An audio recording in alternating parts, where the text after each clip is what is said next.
আপনি জেনে না থাকলে জেনে নিন।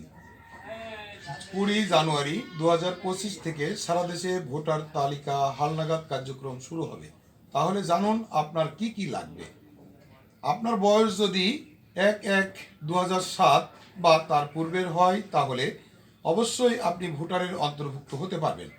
আপনার যা যা ডকুমেন্ট লাগবে: জন্ম সনদ, অনলাইন কপি কিউআর যুক্ত, পিতামাতার এনআইডি কার্ডের ফটোকপি, শিক্ষাগত যোগ্যতা যদি সনদ থাকে, হালনাগাদ ট্যাক্সের রসিদ, বিদ্যুৎ বিলের ফটোকপি, চেয়ারম্যান কর্তৃক নাগরিক সনদপত্র, চেয়ারম্যান কর্তৃক অন্য কোথাও ভোটার না হওয়ার প্রত্যয়ন, পিতামাতা মৃত হলে পিতামাতার মৃত্যু সনদ অনলাইন যুক্ত কিউআর যুক্ত কপি।